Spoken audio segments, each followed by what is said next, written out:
So This Winter is my duet I wrote for this album. I wanted to write a new Christmas duet that wasn't Baby It's Cold Outside, which is frankly lyrically showing its age. It's got a great musical sense of fun, but doesn't feel like it belongs in the 21st century. So I wanted to write a new Christmas duet that sounded really classic. I love this idea of the couple in question having a conversation.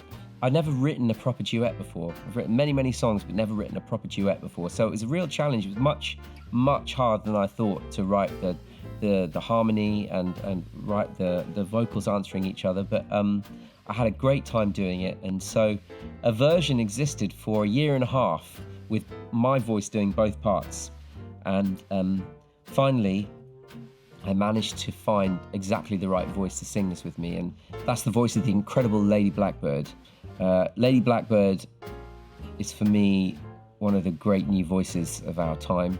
I've been playing her on my radio show, and her voice is otherworldly, and she's the name everyone is going to know. And it was a privilege for me to have her sing the second part on this song, and I love listening to this one.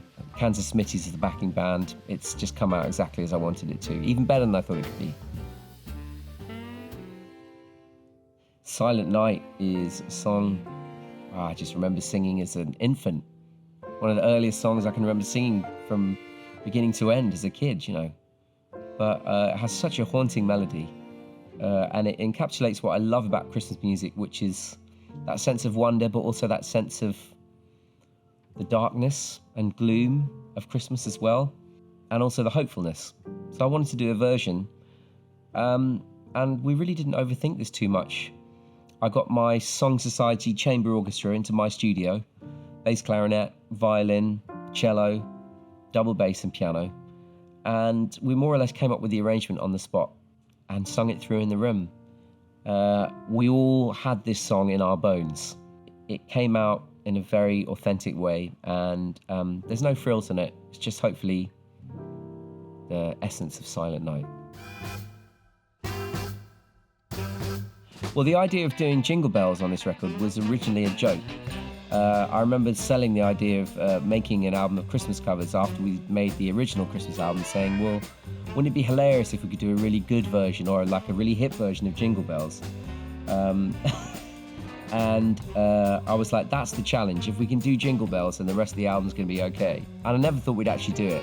I really didn't. I literally wrote it as a joke in my notebook. I put the challenge to Giacomo Smith, and well, he helped come up with this brilliant arrangement with the Hammond organ, a superb horn line, haunting Duke Ellington-style horn line, brilliant Hammond organ played by Joe Webb, and the whole Kansas Smitty's band sounding incredible on this. And it's cheeky. It's a cheeky version of Jingle Bells. Shouldn't work, but I love hearing it, and it was a pleasure to sing. Frosty the Snowman, the ultimate bit of Christmas kitsch. And again, working with a band like Kansas Smitty's, I knew we could do something that was on the trad jazz side of things that would sound so energetic and so vibrant and so fresh, not like some time capsule piece. I think this is probably the second time we played it. I sung it in the room with them. It just felt good immediately. And again, it's testament to the musicianship of that band. You can hear me smiling the entire time I sing this track, and I think with a song like Frosty the Snowman, that is exactly what you want. Have Yourself a Merry Little Christmas is, I think, the ultimate Christmas ballad. It is everything a classic Christmas song should be. It's wistful, wondrous, gorgeous, sumptuous melody and harmony, and it's a bit sad as well. So I love it for that reason. A lot of people do this song. I feel like sometimes the harmony of this song is not given the full attention that it needs. And so in order to give it the full attention I believe it needs, I enlisted the help of one of the greatest piano players in the world, I think, to play this with me, Ross Stanley, who played a lot on the original Pianoman at Christmas as well.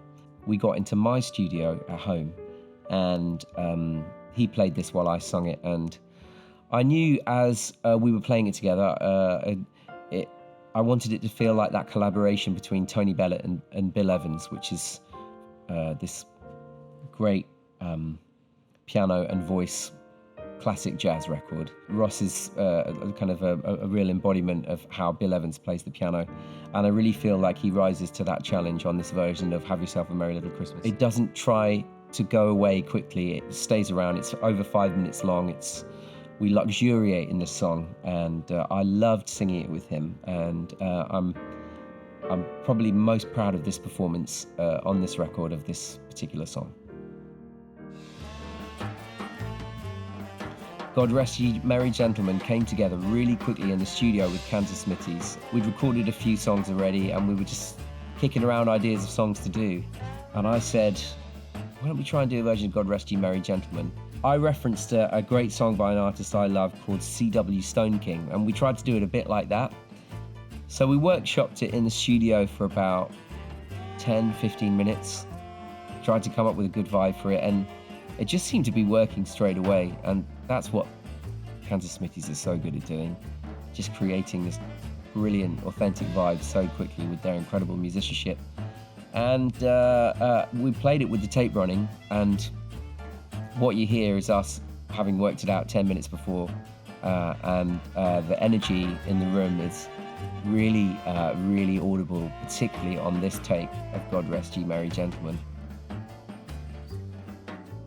Let No Walls Divide is a song I only knew recently. I was looking around for different Christmas covers to do, and I came across the Christmas album by Doris Day that I didn't know. And it has all the usual suspect songs in there, but at the end of the record was this song, Let No Walls Divide, and I realised no one had ever covered it. And it's got a beautiful message about trying to make the idea of peace on earth that we all talk about on Christmas Day being something that we experience all year round. I decided to do this very, very simply. Ross Stanley played my upright piano. I stood next to him and sung it, and we did a live take of it, and it feels like a fitting way and a gentle way to end this album of collaborations and covers, which is the Pianoman at Christmas Part 2.